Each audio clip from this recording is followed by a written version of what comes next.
உயிர்த்தெழுந்த இயேசு கிறிஸ்துவின் வல்லமை ஊழியங்கள் வழங்கும் வசனப் பெட்டகம். இயேசுவே கர்த்தர்.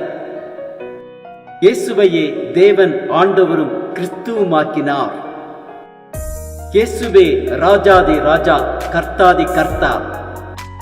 கிறிஸ்துவே மரித்தோர் மேலும் ஜீவனுள்ளோர் மேலும் ஆண்டவர். கிறிஸ்துவே போதகரும் ஆண்டவருமாயிருக்கிறார். வசனப் பெட்டகத்தின் இன்றைய தின கருப்பொருள் ஞானம். கர்த்தர் ஞானத்தை தருகிறார், அவர் வாயினின்று அறிவும் புத்தியும் வரும்.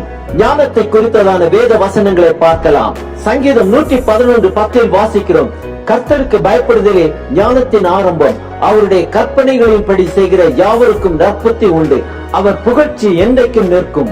எபேசியர் 1:17 வாசிக்கிறோம், நம்முடைய கர்த்தராகிய இயேசு கிறிஸ்துவின் தேவனும் மகிமையின் பிதாவுமானவர் தம்மை நீங்கள் அறிந்து கொள்வதற்கான ஞானத்தையும் தெளிவையும் அளிக்கிற ஆவியை உங்களுக்கு தந்தருள வேண்டும் என்று வேண்டிக் கொள்கிறேன். யாக்கோபு 1:5 வாசிக்கிறோம், உங்களில் ஒருவன் ஞானத்தில் குறைவுள்ளவனாயிருந்தால் யாவருக்கும் சம்பூர்ணமாய் கொடுக்கிறவரும் ஒருவரையும் கடிந்து கொள்ளாதவருமாகிய தேவனிடத்தில் கேட்க கடவன், அப்பொழுது அவனுக்கு கொடுக்கப்படும். ஏசாயா 54:13 வாசிக்கிறோம், உன் பிள்ளைகள் எல்லாரும் கர்த்தரால் போதிக்கப்பட்டு இருப்பார்கள், உன் பிள்ளைகளுடைய சமாதானம் பெரிதாயிருக்கும். சங்கீதம் 119:98 வாசிக்கிறோம், நீர் உம்முடைய கற்பனைகளை கொண்டு என்னை என் சத்துருக்களிலும் அதிக ஞானம் உள்ளவனாக்கினீர், அவைகள் என்றென்றைக்கும் என்னுடனே இருக்கிறது.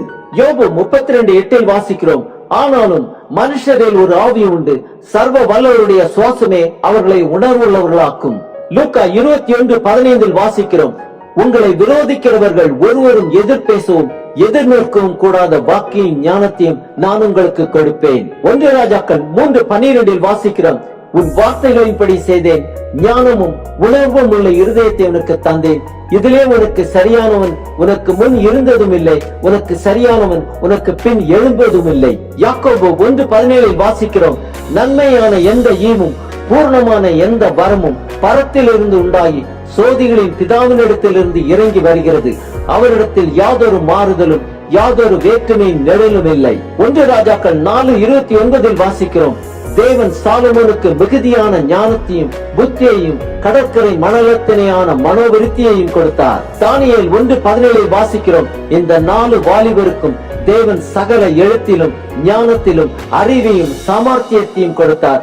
தானியேலை சகல தரிசனங்களையும் சொப்பனங்களையும் அறியத்தக்க அறிவுள்ளவனாக்கினார். சங்கீதம் 19:7 வாசிக்கிறோம், கர்த்தருடைய வேதம் குறைவற்றதும் ஆத்துமாவை உயிர்ப்பிக்கிறதுமாயிருக்கிறது, கர்த்தருடைய சாட்சி சத்தியமும் பேதையை ஞானியாக்குகிறதுமாயிருக்கிறது.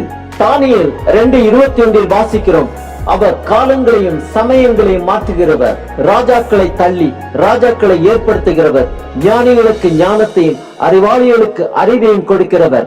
1 நாளாகமம் 22:12 வாசிக்கிறோம், கர்த்தர் உனக்கு ஞானத்தையும் உணர்வையும் அருளி செய்து உன் தேவனாகிய கர்த்தரின் நியாய பிரமாணத்தை கைக்கொண்டு இஸ்ரவேலை ஆளும்படி உனக்கு கட்டளையிடுவாராக. யாத்திரையாகமம் 31:5 வாசிக்கிறோம், சகலவித வேலைகளையும் யோகியத்தை செய்கிறதற்கும் வேண்டிய ஞானமும் புத்தியும் அறிவும் அவனுக்கு உண்டாக அவனை தேவ ஆவியினால் நிரப்பினேன். ஆதியாகமம் 41:39 வாசிக்கிறோம், பின்பு பார்வோன் யோசேப்பை நோக்கி, தேவன் இவைகள் எல்லாவற்றையும் உனக்கு வெளிப்படுத்தி இருக்கிறபடியால் உன்னை போல விவேகமும் ஞானமும் உள்ளவன் வேறு ஒருவனும் இல்லை.